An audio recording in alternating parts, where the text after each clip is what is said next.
آداب ناظرین، میں ہوں آپ کا میزبان عبد الواجد اور آپ دیکھ رہے ہیں تسنیم ٹی وی۔ دوستو، بنیاد اسلام کی اس خاص پیشکش میں آپ کا استقبال کرتا ہوں۔ بنیاد اسلام کی اس پیشکش میں ہم آپ صلی اللہ علیہ وسلم کی سیرت طیبہ کی معلومات حاصل کر رہے ہیں۔ جانیں گے آج کی اس خاص پیشکش میں آپ لوگوں کو سمجھاتے رہے، الگ الگ ایک ایک سے ملتے، کہتے عبادت کے لائق صرف ایک اللہ ہے، دل سے اس کو مانو، زبان سے اس کے مالک ہونے کا اقرار کرو۔ کافر ہر گھڑی اسی فیر میں رہتے، مسلمانوں کو کیسے ستائے، بہت دکھ دیتے، پھر بھی جی نہ بڑھتا، لیکن دین دھیرے دھیرے پھیلتا رہا، کام آگے بڑھتا گیا اور مسلمانوں کی تعداد 40 ہو گئی۔ 40ویں حضرت عمر رضی اللہ عنہ تھے۔ اس وقت اللہ کا پیغام پہنچانا آسان کام نہ تھا۔ مسلمان ہونا تمام لوگوں سے دشمنی مول لینا تھا۔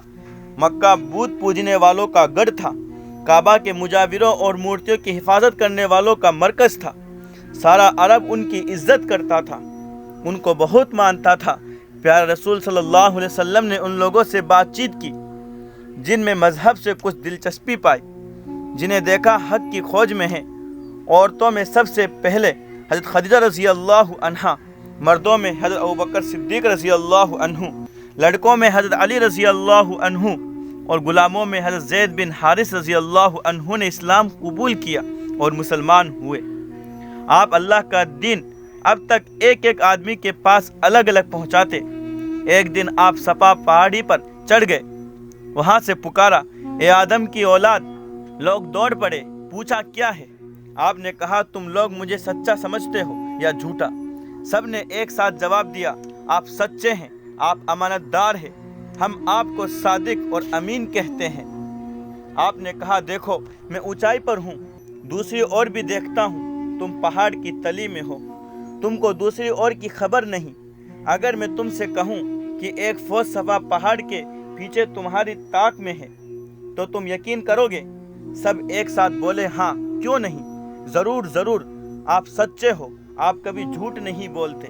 آپ نے کہا، تو پھر میں تم کو بتاتا ہوں کہ آنے والے بھاری عذاب سے ڈرو، مرنے کے بعد پوچھ گچھ ہوگی۔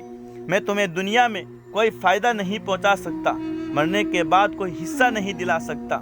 مرنے کے بعد اور اس زندگی میں چھٹکارے کی ایک ہی راہ ہے، کہو اللہ ایک ہے، اس کا کوئی ثانی نہیں، محمد صلی اللہ علیہ وسلم اس کے بندے اور رسول ہے۔ یہ پکار تھی یا بجلی کی کڑک جس سے عرب کی ساری زمین ہل گئی؟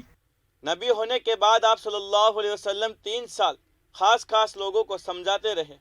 پہلے گھر والوں کو سمجھایا جن سے کچھ لگاؤ تھا، ان تک اللہ کا پیغام پہنچایا۔ جن کو دیکھا نیکی اور بھلائی کی کھوج میں ہیں، ان کو منزل کا نشان بتلایا۔ ان کوششوں سے تھوڑے لوگ مسلمان ہوئے، جو پہاڑ کی کسی گھاٹی میں جمع ہوتے، نماز پڑھتے، اللہ کی عبادت کرتے، دین کی معلومات حاصل کرتے۔ کچھ دنوں کے بعد حضرت ارقم رضی اللہ عنہ کے گھر جمع ہونے لگے، وہیں نماز پڑھتے، دین کی باتیں کرتے۔ یہ گھر صفا پہاڑی کے تلے میں تھا۔ مغیرہ کا بیٹا ولید قریش قبیلے کا ایک بڑا سردار تھا۔ ایک دن لوگ اس کے گھر پر بیٹھے تھے۔ اس نے کہا، بھائیو، حج کے دن آ رہے ہیں، عرب کے کونے کونے سے لوگ یہاں آئیں گے۔ محمد صلی اللہ علیہ وسلم کو تم جانتے ہی ہو، یہ ان میں جائیں گے اور اپنے دین پھیلائیں گے۔ کوئی ایک بات طے کر لو ان کو جھٹلانے کے لیے، سب مل کر وہی بات کہو۔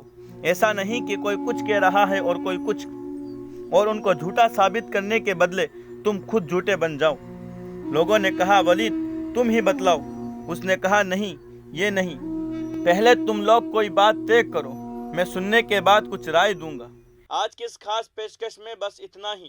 اگلے ایپیسوڈ میں اور جانیں گے آپ صلی اللہ علیہ وسلم کی سیرت طیبہ کو۔ تب تک کے لیے دیکھتے رہیے بنیاد اسلام صرف تسنیم ٹی وی پر، آپ کے میزبان عبد الواجد کے ساتھ۔ اللہ حافظ۔